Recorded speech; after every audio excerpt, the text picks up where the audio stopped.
Greetings. Geez, I am waiting on steel to arrive for the day, and I was looking through my phone,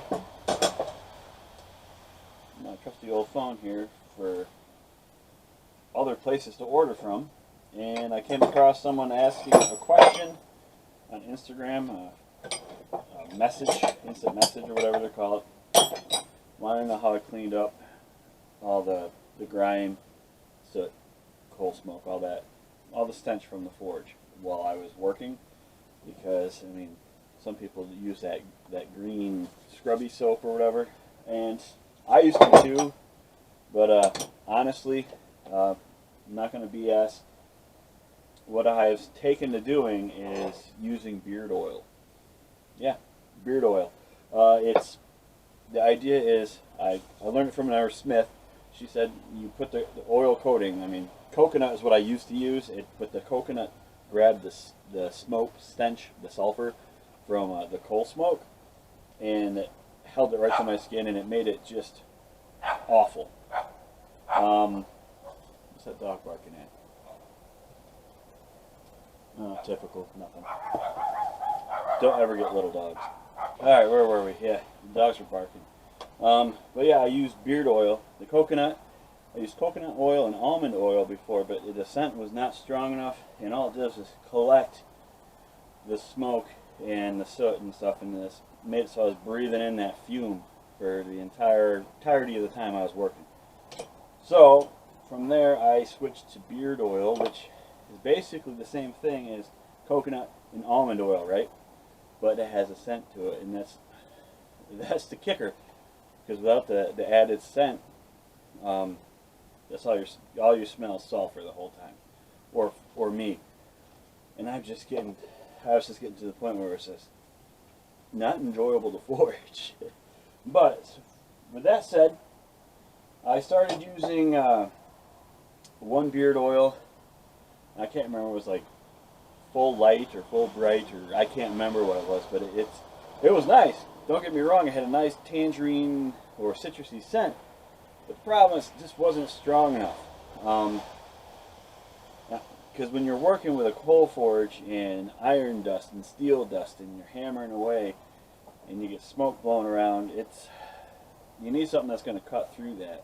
And thus far, the one beard oil that I do like that does cut through that, it's called Smell Like a Viking. You can get it from, there's what the bottle looks like, right?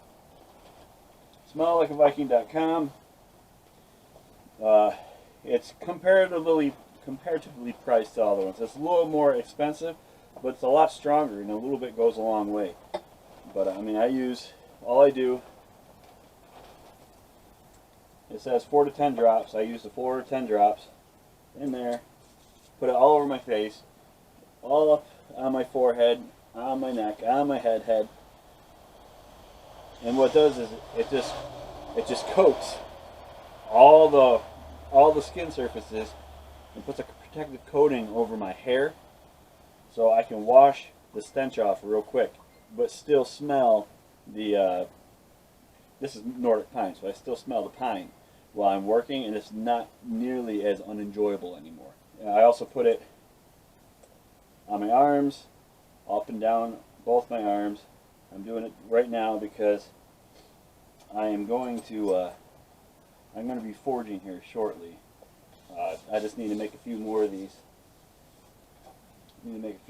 Punches, right? This one is just a tad too short, a tad too narrow. I need to make one that's a little bit wider,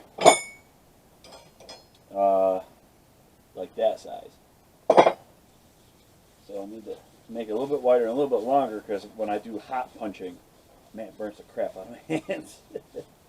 And I do wear gloves sometimes when I'm doing work that's not on a video. But anyway, so that's what I use.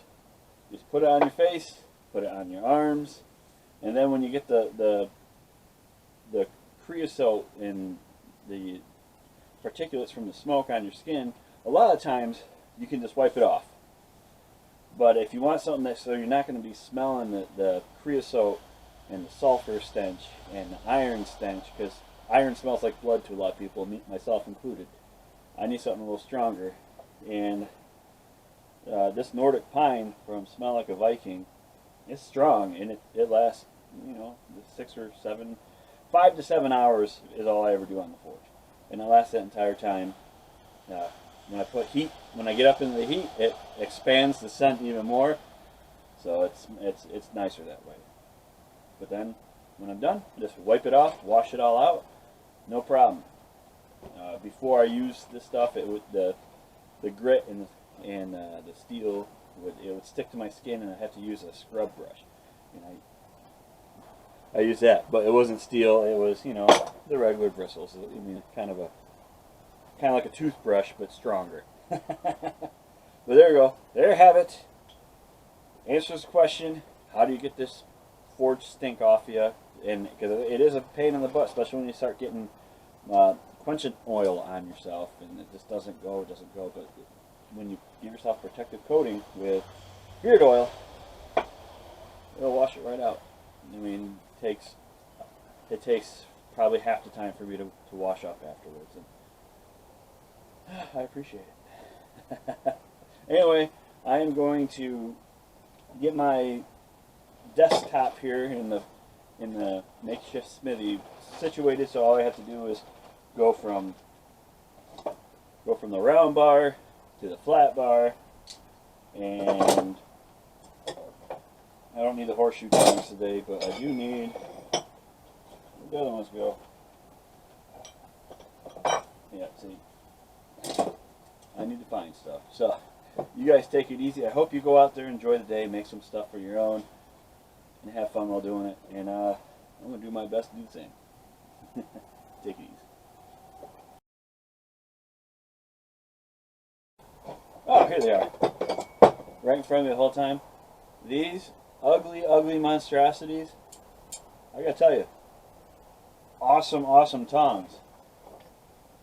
You just take it, just imagine this being a bigger bar, hold it right on there.